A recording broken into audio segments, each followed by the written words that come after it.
Hello साथियों, आप सभी को स्वागत है आपके अपने यूट्यूब चैनल। तो आज हम देखने वाले हैं जो रेलवे में पिछले ईयर में कई सारे एग्ज़ामों में पूछे गए हैं प्रश्नों का हल। जैसा कि सबसे पहले आपका क्वेश्चन है, हर्षवर्धन निम्नलिखित में से किस वंश से संबंधित था? तो ऑप्शन नंबर ए में है आपका पुष्यभूति संघ वंश, बी में है चालुक्य वंश, और सी में है मौर्य वंश, और डी में है गुप्त वंश। तो आपको सबसे पहले मैं बता दूं कि जो हर्षवर्धन था वो मतलब पुष्य पुष्यभूति संघ से मतलब वंश से रिलेटेड था। ठीक है जी। तो इसका आपका ऑप्शन हो जाएगा जो ए सही हो जाएगा। और इसके बारे में अगर हम बात करें तो हर्षवर्धन के कार्यकाल में एक हेनसेंग विदेशी यात्री था। हेनसोंग या हेनसेंग कुछ भी बोल सकते हैं।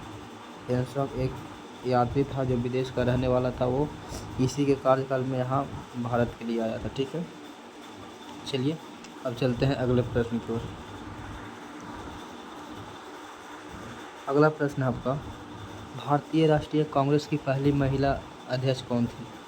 ठीक है, तो भारतीय राष्ट्रीय कांग्रेस की पहली महिला अध्यक्ष थी जो आपका क्या हो जाएगा।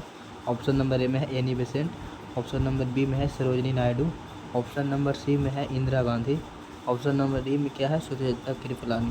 तो मैं आप सभी को बता दूं कि ये जो सेकंड वाला क्वेश्चन का जो आंसर हो जाएगा वो हो जाएगा आपका एनी बेसेंट। ठीक है जी, एनी बेसेंट आपका सही करेक्ट आंसर हो जाएगा, जो कि पहला महिला थे।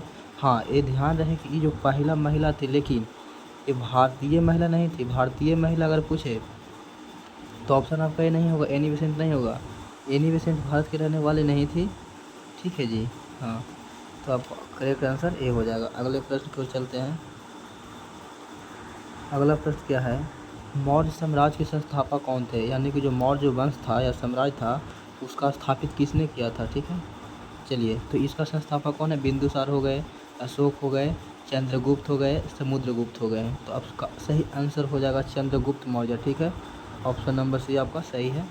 और आपका इसका और भी इफेक्ट मैं बता दूं तो जानिए आप कि जो चंद्रगुप्त मौर्य है वो मतलब मौर्य साम्राज्य की स्थापना किए थे, जो कि इनके पुत्र बिंदुसार थे। बिंदुसार यानी कि इनकी जो उपाधि लिए थे, इनकी जो मतलब इनके जगह जो लिए थे वो बिंदुसार लिए थे, और बिंदुसार की जगह अशोक लिए थे। और अशोक है जो कलिंग के युद्ध में, कलिंग के युद्ध कब हुआ था? कलिंग के युद्ध कब हुआ था बताइएगा कोई आप? चलिए आप कमेंट कीजिए कलिंग का युद्ध कब हुआ था। तो कलिंग का युद्ध के बाद ये जो युद्ध करना था वो छोड़ दिए थे। ठीक है, और जो समुद्रगुप्त है इन्हें बिना बजाने वाला भी कहा जाता है। ठीक है, और भारत का नेपोलियन समुद्रगुप्त को ही कहा जाता है जी। ठीक है, चलिए अब आपके अगला प्रश्न है। अगला प्रश्न क्या है, हर्षवर्धन निम्नलिखित में से किस वंश से संबंध रखता था? तो आपको सही करेक्ट आंसर बताना है जी कि कौन सा संबंध रखते थे, कौन से वंश से। तो पहला है पुष्यभूति संघ, बी है चालुक्य वंश, सी है मौर्य वंश, और डी है गुप्त वंश।